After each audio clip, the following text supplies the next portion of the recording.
자, 우리 말씀 보겠습니다. 시편 1편.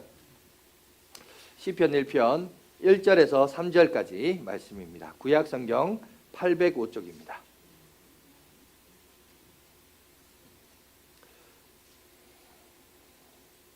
구약 성경 805쪽 시편 1편 우리 1절에서 우리 3절까지 제가 말씀을 봉독해 드리도록 하겠습니다. 복 있는 사람은 악인들의 꾀를 따르지 아니하며 죄인들의 길에 서지 아니하며 오만한 자들의 자리에 앉지 아니하고 오직 여호와의 율법을 즐거워하여 그 율법을 주야로 묵상하는도다. 그는 시냇가에 심은 나무가 철을 따라 열매를 맺으며 그 잎사귀가 마르지 아니함과 같으니 그가 하는 모든 일이 다 형통하리로다. 오늘은 묵상하는 자가 복 있는 사람이다 라는 말씀으로 함께 은혜를 갖도록 하겠습니다. 2023년을 맞이해서 저희 교회가 하는 운동이 있죠. 뭡니까? 1, 10, 100, 1000만 운동입니다. 우리 자료 한번 보여주시겠어요? 자, 1, 10, 100, 1000만 운동을 하는데 오늘은 100에 해당하는 겁니다.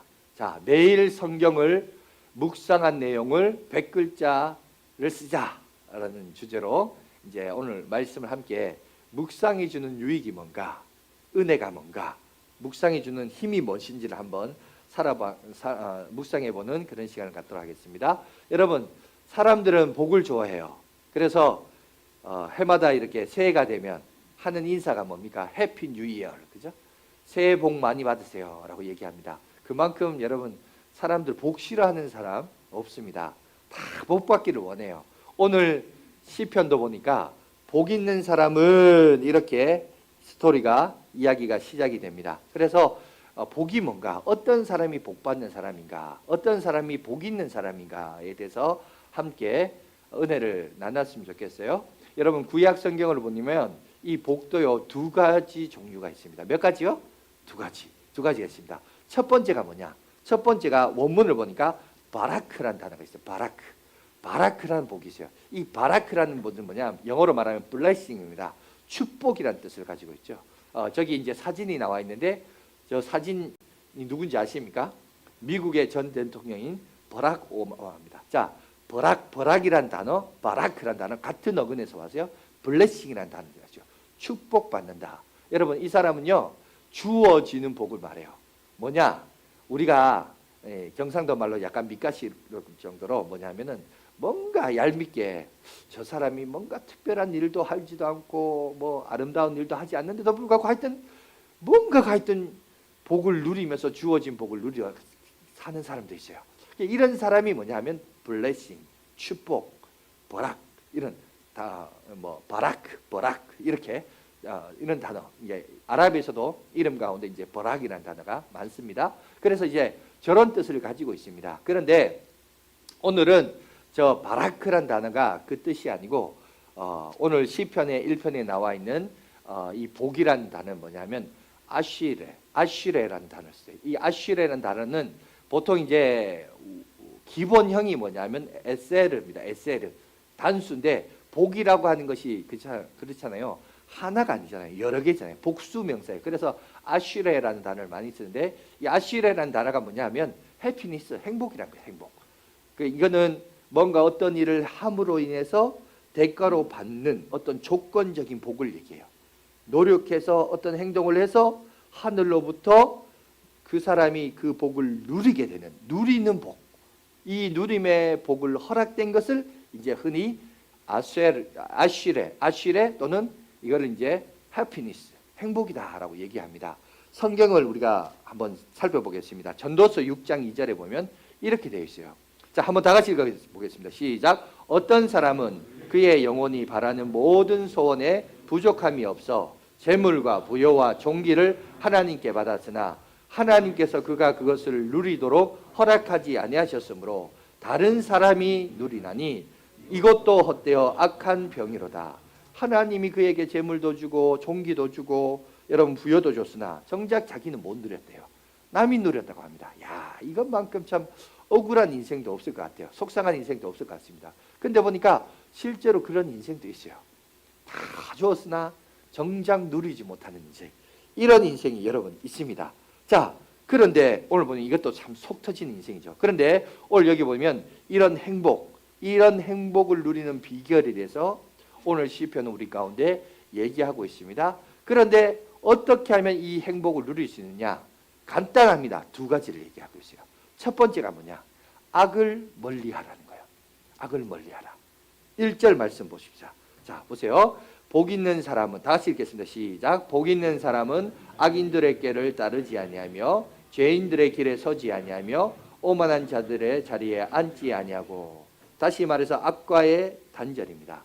마치 성경을 보면 똑같은 말을 반복해서 나열한 것 같지만 자세히 보세요. 동사를 중심으로 보면 말합니다. 따르지 아니한 거, follow, 그죠? 서지 않다, stand. 그 다음에 앉지 않다, sit down. 무슨 말이냐? 이게 서로 뭔가 연결되어 있어요. 여러분, 악이란 게 뭐냐? 악이라는 것은요, 내가 처음부터 나는 악이다, 나는 괴물이다 이렇게 하고 따닥 나타나는 게 아니란 거예요. 악은 우리 가운데 어떻게 오느냐? 슬며시 찾아온다는 거예요.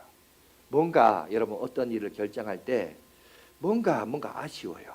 뭔가 뭐랄까, 잡기에는 아쉽고 놓치기에도 안타깝고 이런 거 있어요. 애매모호한 거. 우리가 인생을 살아가다 보면 그런 거 있잖아요. 뭔가 하기에는 떳떳하지 못한데 하지만 놓치기에는 아쉬운 거. 이런 것들이 있어요. 여러분 이게 1단계거든요. 이런 1단계 멀리서 이렇게 쳐다봅니다. 쳐다보면서 어떻게 하죠? 다가가진 않지만 이렇게 슬며시 아까 말했잖아요. 팔로우 따라가는 거예요. 그냥 아니면 아닌 것을 끊어야 되는데 그냥 같이 동참하진 않지만 어떻게 되는가 싶어서 이렇게 따라간대요. 그렇게 따라가다 보면 어느덧 뭐 하고 있냐? 내가 그 옆에 서 있는 거예요. 스탠드 서 있는 거예요. 서 있다가 나중에 어떻게 되냐? 여기까지 왔는데 고마? 그냥 앉아버리자. 같이 그냥 앉아버리는 거죠. 여러분, 제가 중독에 대해서 전에 얘기할 때 술과 관련해서 얘기했습니다. 술을 좋아하는 사람들이 어떻게 얘기하냐? 처음에 술을 누가 먹냐? 자기가 의지를 가지고 자기가 먹는데요. 술을 마시는데 문제는 이 술이 술을 먹는데요. 나중에는 뭐냐? 술이 나를 먹더라. 똑같대요. 처음에는 슬며시 따라가다가 나중에는 옆에 서 있다가 나도 모르게 그냥 앉아버린 거예요. 이게 악인 거예요. 악이. 그러니까 딴 게 아니에요. 처음에는 아무것도 아닌 것처럼 보여요. 처음에는 나와 아무런 상관이 없는 것 같아요. 그런데 자꾸 거기 따라가다 보면 그 사람 하는 것을 흉내내다 보면 어느덧 그 사람 옆에 서 있고 어느덧 그 사람 옆에 서 있다가 나도 모르게 앉아 있는 거예요. 지금 이 얘기를 한 거예요. 악이라고 하는 것은 이겁니다. 그러니까 뭔가 악한 게 있으면 뭔가 내가 하나님의 백성으로 꺼림직하다. 이런 하나님 볼 때 선한 거 아니다. 그러면요, 여러분 아쉬워하지 마세요. 아까워하지 마세요. 과감하게 끊어버리세요. 단절하는 거예요. 두 마음을 품으면 아무것도 못해요. 선택과 집중을 하는 겁니다. 이 악한 것은 어떤 거냐? 자, 복이 있는 사람은 어떤 것이냐? 악한 것을 멀리하는 거예요. 이 인생이 복된 인생이다. 그 얘기를 하고 있습니다. 두 번째 뭐냐? 행복한 사람은, 복 있는 사람은 뭐냐? 하나님의 말씀을 가까이 하는 겁니다. 2절 말씀입니다. 다 같이 읽겠습니다. 시작. 오직 여호와의 율법을 즐거워하며 그의 율법을 주야로 묵상하는 자로다. 여러분, 악과는 단절이요, 하나님의 말씀과는 하나 되는 거. 이것이 오늘 성경이 뭐냐? 해피니스, 행복한 사람이다 라고 오늘 성경은 우리 가운데 얘기하고 있습니다. 여러분, 예수 믿고 신앙생활을 하면서 여러분들이 성경을 읽을 때 하나님의 말씀이 이렇게 보면서 이게 읽으면서 수면제가 되면 여러분 이건 좀 영적으로 심각합니다.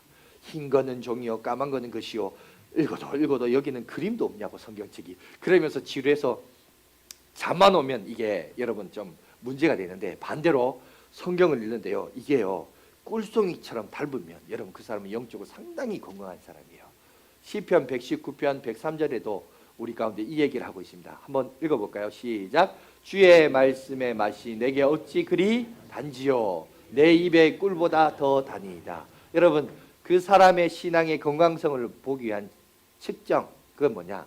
하나님의 말씀을 읽을 때 이게 꿀송이보다 달다. 야, 이러면 이 사람은 건강한 사람이에요. 근데 주의 말씀은 나의 수면제로다. 이렇게 하면 야, 이거는 영적으로 조금 문제가 있습니다. 그래서 자신을 한번 측정을 해볼 필요가 있고요. 오늘 우리 2절 말씀을 다시 한번 되돌아가서 보시면 뭐라고 되어 있냐면 그의 율법을 주의하러 묵상한다라고 있어요. 여러분 주의하라는 단어가 있어요. 주의하라는 것은 밤낮을 말합니다. 우리가 그냥 문자적으로 말하자면 하나님의 말씀을 밤낮으로 읽는 것 이렇게 이해할 수 있지만 여기서 주야 밤낮이라는 뜻은 어떤 은유적 표현을 가지고 있어요. 뭐냐? 주라는 것은 낮이라는 표현도 있지만 이건 뭐냐? 내가 잘 나갈 때를 말해요. 형통할 때를 얘기합니다. 형통할 때가 주예요. 그런데 내가 불통할 때가 있어요. 뭐가 일들이 안 될 때가 있어요. 이건 뭐냐? 야예요. 밤야자예요. 그러니까 하나님의 말씀은 뭐냐? 여러분 잘 나갈 때이든지 불통할 때든지 상관없이 주의 말씀을 내 중심에 모시고 사는 인생이 여러분 복받은 인생이란 겁니다. 내가 뭔가 잘 되면 신앙생활 열심히 하고 뭔가 내 뜻대로 안 되면 신앙생활에 등지고 이거는 여러분 뭔가 신앙생활의 우선순위가 잘못됐다는 겁니다. 여러분 우리 인생은요 모든 사람들의 삶의 고통의 연속입니다. 여러분 이 자리에 앉아있지만 여러분들 가운데 억울하지 않았던 경험 없어요? 여러분 분통 터지는 일 여러분 인생 가운데 없어요? 여러분 다 그런 눈물이 많은 사연들이 다 있습니다. 없는 사람 누가 있어요? 그죠? 하지만 그럼에도 불구하고 나처럼 형통하고 잘 될 때도 말씀을 내 가까이 두고 뭔가 내 뜻대로 안 되고 불통하고 힘들 때도 주의 말씀을 내 가운데 주는 사람, 이런 사람이 뭐라고요? 형통한 사람이다 라고 얘기하고 있습니다. 그러면서 저기 보세요. 묵상하는도다. 저 묵상을 여러분 히브리 말로 하가라고 하십니다. 하가. 여러분 우리나라 비둘기는 울 때 어떻게 울죠? 구구구구구구구구구다 외우듯이 이제 구구구구구구 이렇게 옵니다. 그죠? 근데 히브리 사람들은 비둘기가 울 때 어떻게 우냐? 하가 이렇게 운대요. 하가가 뭐냐? 저기 나와 있죠. 나지막한 목소리로 읊조리다. 그러니까 오늘 우리가 이 묵상이란 개념을 제대로 이해해야 됩니다. 원문상 묵상은 우리가 알고 있는 성경 한 구절 읽고 눈을 감고 그 말의 뜻이 뭔가 곰곰이 생각하는, 우리가 이걸 이제 묵상이라고 생각하는데 그게 아니고 원어에서 말하는 묵상은 뭐냐? 눈을 떠서 책을 보면서 입으로 읽는 거예요. 이게 왜냐? 여러분 눈을 떠서 여러분 책으로 읽으면 한 번 그저 보죠. 그것을 보면 눈으로 보고 입으로 읽고 귀로 듣는 거예요. 한 번에 세 가지 효과를 경험하는 거예요. 이 세 가지 효과를 통해서 마음속에 신비로 이거를 가슴에 새기는 겁니다. 이 얘기를 하고 있습니다. 여러분 우리 믿음의 종교개혁자였던 마틴 루터도 뭐라고 했냐? 나는 여전히 성경을 읽을 때 또박또박 소리내어서 읽는다라고 얘기했어요. 여러분 성경은 여러분 우리가 묵상하는, 우리가 생각하는 그 묵상이 아니라 한번 읽고 두 눈을 감고 묵상하는 게 아니라, 생각하는 게 아니라 하나님의 말씀을 눈을 떠서 또박또박 읽으면서 귀로도 듣는 거예요. 세 가지 효과를 통해서 여러분 그것을 통해서 내 마음의 신비에 새기는 것입니다. 그러할 때에 그 인생은 행복한 인생이 된다라고 얘기를 하고 있습니다. 그래서 그렇게 살아가며 자, 두 가지 원리입니다. 간단해요. 악을 멀리하고 하나님의 말씀을 가까이 하라. 그리하면 어떤 복을 주느냐? 3절에 그 복을 얘기하고 있어요. 이렇게 소리내어 읽는 사람, 묵상하는 사람을 뭐라고 하느냐? 3절 다 같이 읽겠습니다. 시작. 그는 시냇가에 심은 나무가 철을 따라 열매를 맺으며 그 잎사귀가 마르지 아니함 같으니 그가 하는 모든 일이 다 형통하리로다. 여러분 여기 보니까 시냇가에 심겨진 나무라라고 얘기하고 있습니다. 여러분 하나님께서 의인을 뭐라고 표현을 했냐면 나무로 비유를 하고 설명을 하고 있습니다. 구약 성경을 참고해 보시면 의인을 나무로 비유를 해서 설명하는 구절이 상당히 많이 있습니다. 오늘 본문도 복받은 인생, 행복한 인생은 뭐냐? 시냇가에 심겨진 나무다라고 얘기하고 있어요. 그게 어떻게 소개되어 있느냐? 자, 시편 한 구절 한번 보여주십시오. 오늘 성경 구절이 많죠? 92편 12절 13절 우리 다 같이 읽겠습니다. 시작. 의인은 종려나무같이 번성하여 레바논의 백향목같이 성장하리로다. 이는 여호와의 집에 심겨졌으며 우리 하나님의 뜰 안에서 번성하리로다. 자, 악과 단절하고 하나님의 말씀과 가까이 한 삶을 뭐냐? 내 삶의 중심이 어느덧 어디로? 여러분 의인이 되는 거예요. 의인의 나무가 되어서 나무가 되는데 어디에 옮겨져 심어지냐면 자, 시냇가에 심겨진 나무가 된다는 거예요. 여러분 여기서 중요한 단어가 시냇가입니다. 시냇가. 시냇가는 우리가 알고 있는 자연천이 아니에요. 자연에 의해서 만들어진 천이 아닙니다. 여러분 그거 이제 전문 용어로 와디라고 하는데 이 와디라고 하는 것이 이스라엘은요 사막 기후입니다. 1년에 5개월 동안 비가 안 와요. 몇 개월요? 5개월. 말이 5개월이지 5개월 동안 비가 안 오면 어떻게 될까요? 자연천은 다 말라 비틀어집니다. 다 말라 비틀어지면 자연천에서 물이 있을 때 여러분 수분을 받고 영양분을 받고 자랐던 모든 식물들이나 나무들은 건기가 되면 말라 죽습니다. 살 수가 없어요. 그러면 어떻게 될까요? 이걸 옮겨 심어야 돼요. 어디로요? 자, 광개수로. 여기서 시냇가는 광개수로 인공수조물이에요. 인공에 의해서 만들어진 시냇가를 얘기합니다. 그것이 옮겨져야 돼요.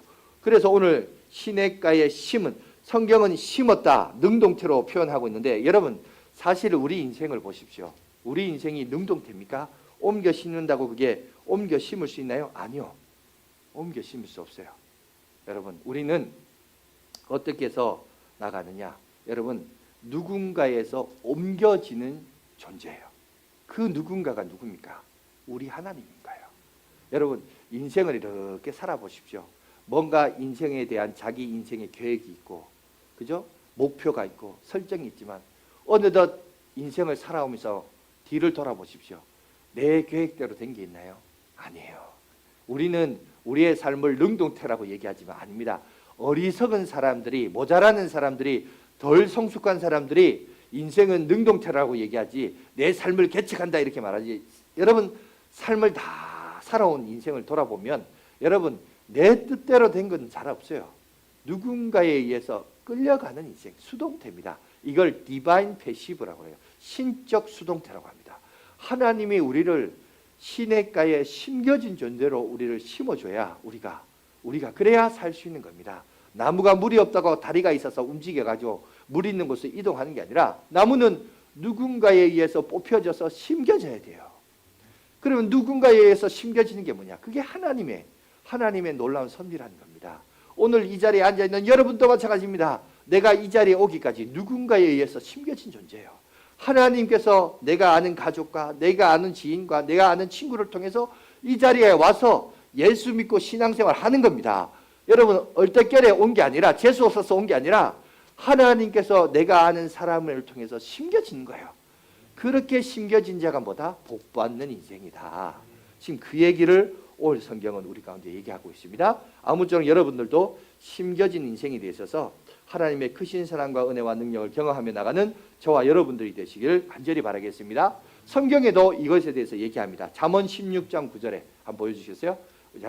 이 날이 따뜻하니까 히터가 틀어서 따뜻하게 좀 잠도 올 수 있으니까 우리 눈을 떠서 우리 한번 읊조리면서 나지막하게 말씀을 한번 읽어보도록 하겠습니다. 시작. 사람이 마음으로 자기의 길을 계획할지라도 걸음을 인도하시는 이는 여호와시니라. 그래요. 결국 보면 뭐냐? 여호와께서 우리의 삶을 인도하시고 이끄신다는 겁니다. 그래서 오늘 시인은 3절에 뭐라고 하냐? 시냇가에 심겨진 나무. 이것을 복받는 인생으로 얘기하고 있어요. 그러면 오늘 여기서 한번 봅시다. 도대체 왜 나무라는 비유를 들어서 의인과 복받는 인생, 행복한 인생을 나무라고 했을까? 여러분 나무가 가지는 특징이 있습니다. 나무가 가지고 있는 특징을 제가 한 문장으로 요약해서 설명하면 이렇습니다. 나무는 늘 침묵 속에서 성장합니다. 그리고 자기가 건강하면 잎사귀를 내어서 그래서 그늘을 내어줘요. 그래서 사람이나 동물들이 거기서 쉼을 얻습니다. 나중에 가을이 되면 뭘 할 줄 아세요? 결실, 열매를 맺어서 그래서 그것을 남에게 나눠줍니다. 동물이 먹든 동네 꼬마가 따먹든 하여튼 모든 열매를 자기가 먹지 않고 다른 사람을 베풀면서 그렇게 나무는 그렇게 일생을 살아갑니다. 그것을 오늘 성경은 오늘 나무와 같이 복 있는 사람이다, 행복한 사람이다 라고 오늘 성경은 우리 가운데 얘기하고 있습니다. 그러면 하나하나 한번 따져봅시다. 자, 나무는 침묵해요. 여러분 자기를 향하여 욕을 해도 침묵하고 저주해도 침묵해요. 지나가다 발로 차도 뭐라고 말합니다. 심지어 나뭇가지를 꺾어도 뭐라고 하지 않아요. 그죠? 나무는 늘 침묵하면서 자기가 해야 될 일들을 합니다. 온갖 만행을 저지르고 무식한 처사에 아무런 여러분 반응을 보이지 않고 자기가 가야 할 길을 묵묵히 가는 게 여러분 나무예요. 이 말은 오늘 우리가 나무 같은 인생이 되기를 원하는 오늘 시인의 노래를 우리가 보면서 여러분 기억하십시오. 세상에 이런 말이 있습니다. 웅변은 은이요 침묵은 금이다 라는 말이 있어요. 여러분 말을 절제하는 것 그것만큼 여러분 복된 인생도 없다라고 성경은 얘기하고 있습니다. 여러분 잠언 10장 19절에 보면 이렇게 되어 있습니다. 말이 많으면 허물을 면하기 어려우나 그 입술을 제하는 자는 지혜가 있느니라. 여러분 지식이 많으면요 지식이 똑똑한 사람일수록 말하기를 좋아해요. 그런데 지혜로운 사람은 뭐냐? 침묵합니다. 자기의 지식을 자랑하지 않고 오히려 침묵해요. 침묵한 사람이 여러분 똑똑한 사람이고 지혜로운 사람입니다. 여러분 우리가 인생을 살아가다 보면 실수가 많죠. 여러분 실수를 하는데 가장 많이 하는 실수가 뭔지 아세요?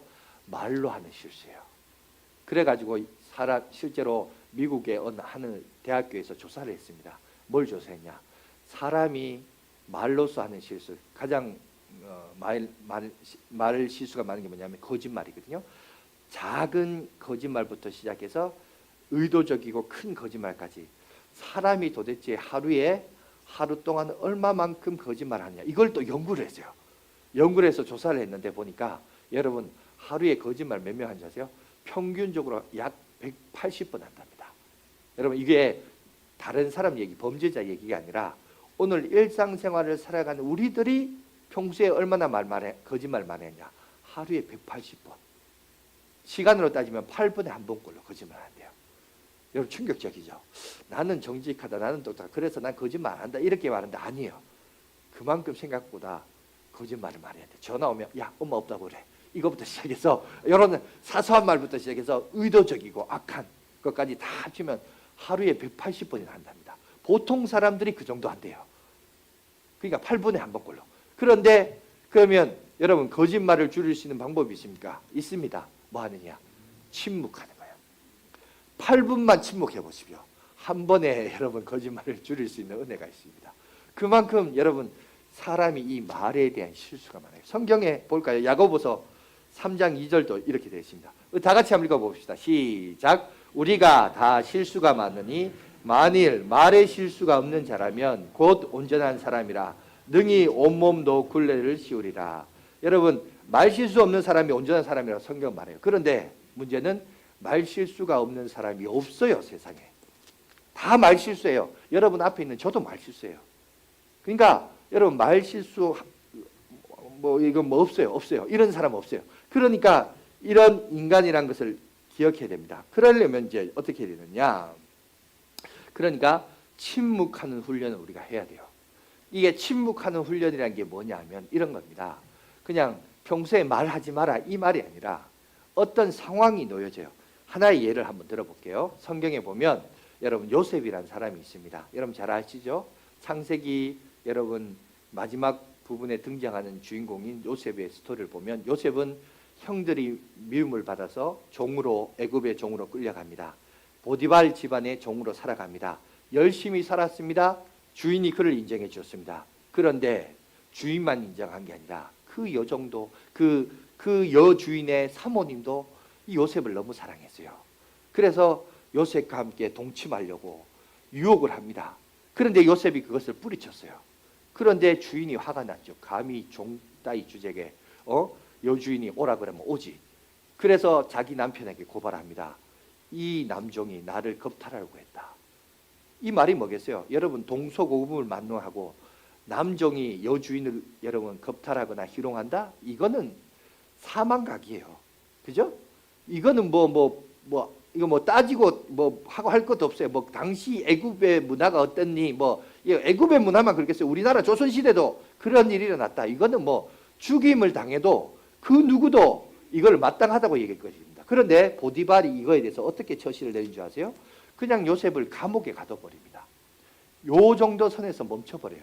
여러분 이 사건의 전말이 어떻게 해석이 됩니까? 지금 아내는 내가 겁탈당했으니 요셉을 어떻게 하라는 거예요? 죽여라는 얘기겠죠. 죽여라 그러는데 정작 보디발은 뭐라고 했죠? 요셉을 감옥에 가둬버려요. 그 말은 이 보디발은 아내의 말보다 요셉을 더 신뢰했다는 말이에요. 그죠? 그러니까 원래는 죽이는 게 당연한데 죽이지 않고 감옥에 가둬버려요. 이 말은 다시 말해서 그 아내를, 그 사모님을 수모를 당하게끔 한 거예요. 그죠? 그런데 여러분 이거를 가만히 요셉의 입장에서 한번 생각해 보세요. 보니까 내가 원래 죽임을 당해야 된 게 맞는데 주인이 나를 감옥에 넣었네? 이러면 이제 이런 생각이 들죠. 이거는 이 사건의 전말을 나도 알고, 그죠? 보디발의 아내도 알고, 심지어 주인인 보디발도 나를 인정하네? 그러니 주인한테 가서 주인님, 당신도 아시거니와 사모님이 조금 음탕하잖아요. 저 좀 억울합니다. 이렇게 말했으면 어떻게 될까요? 여러분, 요셉이요, 이 주인의 마음이 요셉의 상황이 맞다 할지라도 말을 또 그렇게 했으면 어떻게 했을까요? 마음이 바뀌어요. 그죠? 사람의 마음이 그래요. 그죠? 그래도 자기는 종인데 종이 감히 여주인을 그렇게 나 억울하다고 호소한다고 그러면요, 주인 마음이 또 그래요. 왜냐하면 그게 자기 아내인데 자기 아내의 그 치부를 드러내는 감히 종이 그런 말을 하니까 오히려 마음이 바뀌어서 요셉을 죽일 수 있습니다. 그런데 요셉은 뭘 하죠? 그 말 안 해요. 입을 다뭅니다. 침묵합니다. 하나님의 때를 기다린 거죠. 여러분, 나도 알고 보디발의 아내도 알고 심지어 주인인 보디발도 나를 인정해요. 그러면 요셉이 뭐 했냐? 하나님의 때를 기다렸던 거예요. 여러분, 오늘날 우리 신앙인들이 이걸 알아야 돼요.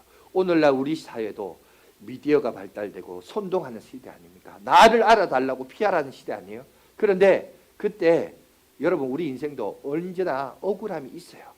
인간관계라고 하는 것이 늘 여러분 형통하지 않아요.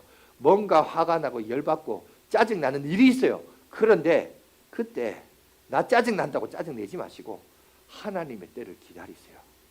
하나님의 때를 기다려. 그래야 여러분 뭔가 이렇게 자연스럽게 하나님께서 그것을 은혜롭게 이끌어 가십니다. 오늘 요셉도 그걸 경험한 거예요. 참 위대한 신앙이죠. 이렇게 하기가 쉽지 않습니다. 우리 같으면, 나 같으면 얼마든지 이거에 대해서 호소하고, 주인도 나를 인정하지 않습니까? 나의 무모함을, 그죠? 무고함을 아시지 않습니까? 그러나 그 억울함을 호소하지 않고 하나님의 때를 기다렸습니다. 오늘날 신앙인들이 기억하십시오. 하나님이 알고 계신다면, 이것이 하나님 보시기에 악한 것이라면 그는 절제했습니다. 절제해서 억울함을 경험해요. 그러나 그럼에도 불구하고 내가 죽지 않고 감옥에 끌려간 거 보면 주인이 나를 인정한 거예요. 인정한 건데도 불구하고 억울함을 호소하지 않고 하나님의 때를 기다렸습니다. 기다리니까 어떻게 돼요? 나중에 그가 애굽의 총리가 돼요. 자기 주인보다 더 높은 자리에 올라요. 여러분, 자기 주인보다 더 높은 자리로 하나님이 이끌어 가시는 은혜를 지금 오늘 성경 우리 가운데 얘기하고 있습니다. 여러분, 인간적으로 내가 뭔가를 한번 해보겠다고 입을 벌려서 떠들어 봐야 여러분 오히려 그게 더 나한테 화가 될 수 있어요. 내가 아는 사람이 그럴 사람이 아닌데 그런 소문이 퍼져요. 그런데 그 사람이 침묵하고 가만히 있어요. 그러면 오히려 나를 알아주는 그 사람은요, 그런 모습에 더 신뢰를 얻습니다. 반대로 여러분, 대적하고 희lun한 사람, 거기에 또 대꾸하고 이렇게 하죠. 그러면요, 여러분 반대로 더 그 사람은 어차피 안 믿는 사람, 어차피 부정하는 사람, 더 부정적으로 나올 수밖에 없어요. 여러분, 그런 사람들까지 우리가 신뢰를 받으려고 노력하지 마시고, 중요한 것은 뭐냐? 하나님께서 아신다. 하나님께서 이 모든 것을 신호하여 주시고 해결해 주실 것이다. 여러분, 침묵으로 가십시오. 하나님의 때를 기다리십시오. 하나님은 살아계시고 하나님은 반드시 이것에 대하여 역사하십니다. 여기에 뭐가 필요하냐? 우리의 기다림의 시간이 필요해요. 그리고 이게 여러분 그게 우리를 성장시키고 우리를 자라나게 하는 거예요. 오늘 나무가 그런 특징을 가지고 있더라, 이 얘기를 하고 있습니다. 뿐만 아니라 나무가 가지는 특징 중에 하나는, 여러분 보세요. 나무를 심었죠. 오늘 여기 옆에 보면 나무가 있습니다. 그런데 이 나무는요, 오늘이나 내일이나 보면 볼수록 별 차이가 없어요. 그런데 이 나무가 어제나 오늘이나 별 차이 없지만, 보이지 않지만 땅속에 뿌리를 깊이 내립니다. 그래서 물과 수분을 빨아들여서 이 나무는 어떻게 하죠? 성장하게 되어 있어요.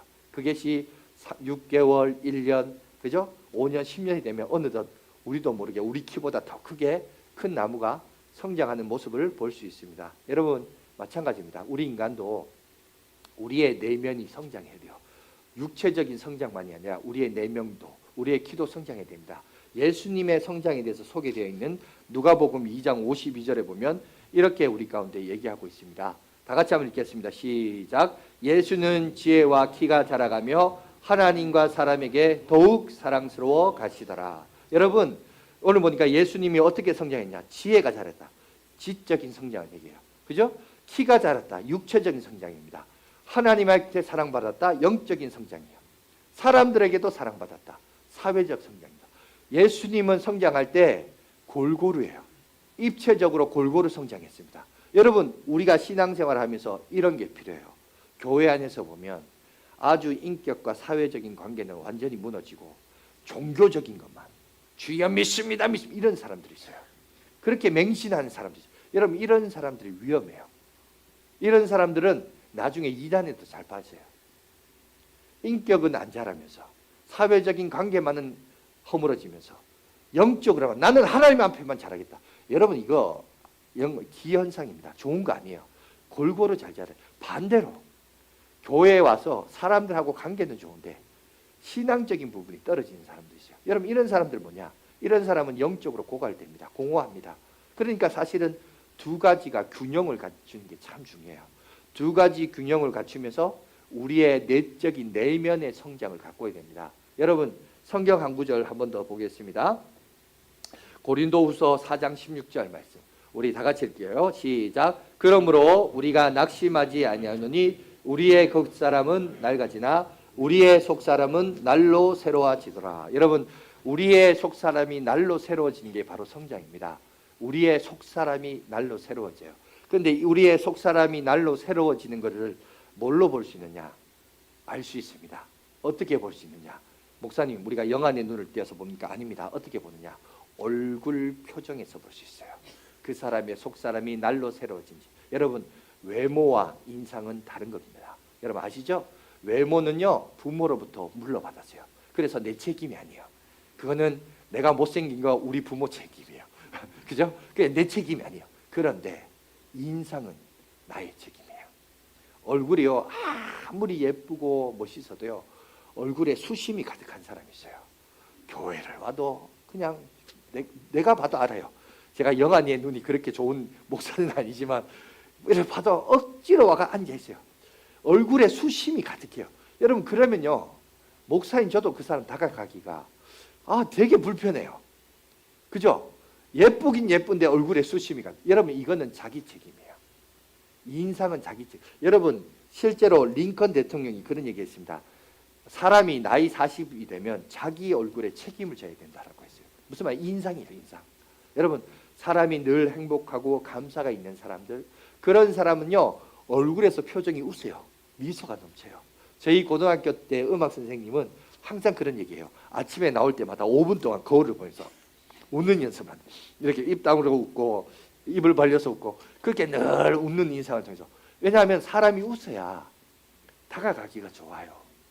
얼굴을 잘생기고 못생기고가 아니에요. 여러분 40 넘고 50, 60대 나이가 늙으면 늙을수록 미모도 없어져요. 결국 뭐만 남는 줄 아세요? 그 사람의 인상만 남아요. 근데 찌푸러져 있고 오만 인상 다 쓰고 있고 이러면요 사람이요 다가가기가 힘들어요. 그러니까 우리의 속사람이 날로 날로 건강하고 자란다. 뭘로 아시냐? 인상에서 다 나타나게 되세요. 그러니까 여러분 늘 웃는 삶 되시기 바랍니다. 늘 찌푸려 있고 그러지 마시고 웃으십시오. 웃으면서 여러분 여러분의 인생의 성적표가 여러분의 인상에 이렇게 남겨져 있어요. 그러니까 늘 웃는 사람들이 되시고, 그 다음에 이제 나무가 가지는 궁극적인 열매가 뭐죠? 열매를 맺는다는 거예요. 열매. 여러분 열매가 뭘까요? 여러분 나무가 열매를 맺어서 그 열매로 자기가 먹나요? 아니죠. 남들에게 줍니다. 남들에게 주는 게 열매예요. 그러니까 누구에게 남기는 겁니다. 자, 뭘 남기느냐? 우리가 그런 얘기해요. 먹는 게 남는다, 남는 거다 이런 얘기하죠. 물론 먹는 것도 남는 건 많습니다. 그러나 그건 내가 먹죠. 내가 먹기 때문에 먹고 나서는 다 똥으로 없어져요. 그게 남는 게 아니에요. 뭔지 아세요? 남는 것은 남에게 베푸는 게 남는 거예요. 베푸는 거. 가장 가까운 신뢰를 제가 최근에 한번 들어보자면 우리 교회에 이제 결혼한 신혼부부 있습니다. 여러분 잘 아시죠? 뭐 우리 교회 뭐 결혼한 커플이 그래 많은 것도 아니니까 신방을 제가 저희 아내와 함께 갔습니다. 갔는데 목사님 오셨다고 새신랑이 고기를 이제 직접 조리를 해서 스테이크를 이렇게 해서 주더라고요. 저도 사실 그렇게 유튜브로 영상으로 그걸 봤지 실제로 먹어본 건 또 그때 처음이었습니다. 처음이어가지고 우리 집에 고기 좋아하는 사람이 저뿐만 아니라 특히 우리 아들도 고기를 참 좋아합니다. 그래서 제가 그 얘기를 한번 했습니다.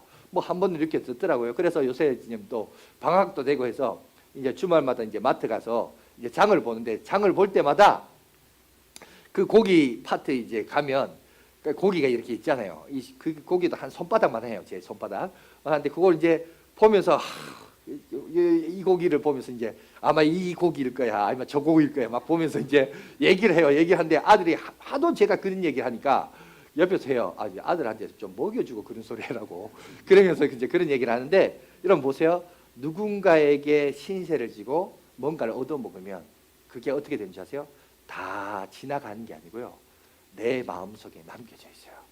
남겨져 있어서 마트 갈 때마다 그 얘기하는 거예요. 마트 갈 때마다. 근데 아들은 안 먹어보니까 나한테도 좀 먹여보라고 그랬는데 너무 비싸서 제가 그거 절반이나 3분의 1 되는 고기 이제 양보다 질이라고 그래서 질보다 양이라고 해서 제가 이제 그걸 이제 사는데 하여튼 그렇습니다. 사람은 그런 거 같아요. 누군가에게 신세지면 그게요 없어지는 것 같죠? 아니요. 다 마음에 남겨져 있어요. 여러분 우리 교인들 또 명절날 저한테 또 선물 줍니다. 또 뭐 됐다고 또 선물. 그러면 전부요 그게 잊어버리지 않고 다 마음에 남겨져 있어요. 그게 진짜 남는 거예요. 여러분 다른 건요 다 내가 먹어도요 다 잊어버려요. 없어져요. 그런데 진짜 남는 건 뭐냐? 다른 사람의 마음에 남도록 하는 게 그게 진짜 열매예요. 여러분 삶의 지혜를 가지십시오. 다른 것은 다 지나가요. 다 지나가서 똥이 되고 다 없어지고 사라져 버립니다. 그런데 남들에게 베풀고 섬기는 거 그것만 다 남게 돼 있어요. 그게 기억이 돼요. 빵을 보더라도 이 빵은 누가 줬는데 뭐 하나를 하더라도 뭐 그때마다 다 기억이 되고 남겨져 있어요. 여러분 그렇기 때문에 여러분들도 한 그루의 나무가 되시기를 간절히 바라겠습니다. 여러분 그렇게 되려면 어떻게 되느냐? 오늘 1, 10, 100, 1000만 운동할 때 100이에요. 뭐냐? 하나님의 말씀을 우리가 매일매일 묵상하는 거예요. 자, 한 그루에 심겨진 시냇가에 심겨진 나무가 되기 위해서는 뭐가 되냐? 주의 말씀을 묵상하는 겁니다. 여러분 하나님의 말씀을 매일매일 읽으면서 그것을 읽은 묵상한 글을 가지고 여러분의 언어와 표현법을 가지고 기록을 매일매일 해보세요. 100글자 이상. 100글자라는 게 많은 것 같지만 한 3줄에서 4줄, 5줄밖에 안 돼요. 그 정도 글을 이렇게 적고 기록하고 남기다 보면 어느덧 내 인생이 어떻게 되는지 아세요? 내가 시냇가에 옮겨진 나무가 되는 거예요. 시냇가에 옮겨진 나무가 되어서 인생을 살아가다 보면 억울한 일 당할 수 있어요. 분통 터지는 일 당할 수 있어요. 여러분 여기 이 자리에 앉아있는 여러분들 중에 분통 터지는 일 없는 사람은 누가 있습니까? 억울하지 않은 인생이 누가 있어요? 눈물 없는 인생 사연 누가 없어요? 여러분 다 있어요. 그런데 그럼에도 불구하고 흔들리지 않아요. 요셉도 보면 창세기 39장에 보면 요셉은 형통하였다 4번 나와요. 4번 나오는데 저를 비춰 이따가 그거 보여주시고 4번 나오는데 그 4번이 뭐냐면 그 정황을 보면 39장이 어떤 내용인지 아세요? 요셉이 아들에서 형들에 의해서 종으로 팔려가요. 근데 요셉은 형통했다 그래요. 그리고 종의 살을 하는데 감옥에 들어가요. 근데 요셉은 형통했다 그랬어요. 4번의 형통이 나오는데 우리가 객관적으로 볼 때 전혀 형통하지 않아요. 우리가 기억하는 형통이 아니에요. 그죠? 형통이란 말은 죄인에서 종이 되고 종에서 아들이 되는 게 형통이지 어떻게 아들에서 종이 되고 종이 돼서 죄수가 되는 게 형통이냐. 그런데 성경은 그게 형통하대요. 왜? 하나님이 그와 함께 하심으로. 하나님이 그와 함께 하심으로. 하나님이 그와 함께 하시고 그가 침묵하는 거예요. 억울한 일이 있더라도 하나님이 이 문제를 해결해 주실 것이라는 믿음을 가지고 침묵하는 거예요. 우리도 한 그루의 나무가 되어서 억울한 일 있죠. 억울하니까 호소하고 따지고 아니요. 그게 아니라 하나님의 때를 기다리십시오. 기다리면 하나님께서 그것을 술술술술 풀어주시고 해결해 주실 줄 믿습니다. 그러면서 내가 성실하게 하루하루 내가 해야 될 일들 열심을 가지고 그죠? 그 일을 하다 보면 하나님께서 언젠가는 시냇가에 심겨진 한 그루 나무가 되어서 여러분 그 나무가 그늘이 되고 그리고 열매가 되어서 다른 사람에게 아름답게 심겨지는 그런 아름다운 복된 인생이 될 줄 믿습니다. 여러분 이 요셉과 같이 우리들도 그런 귀한 한 그루의 나무가 되시길 간절히 바라겠습니다.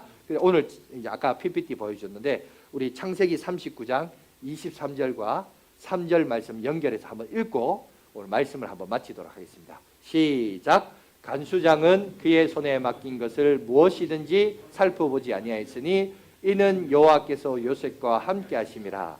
여호와께서 그를 범사에 형통하게 하셨더라. 그는 시냇가에 심은 나무가 철을 따라 열매를 맺으며 그 잎사귀가 마르지 아니함 같으니 그가 하는 모든 일이 다 형통하리로다. 저와 여러분들도 요셉과 같은 한 그루의 나무가 되어서 귀한 결실과 열매를 나눠주는 복된 인생 되시기를 주의 이름으로 축원드립니다.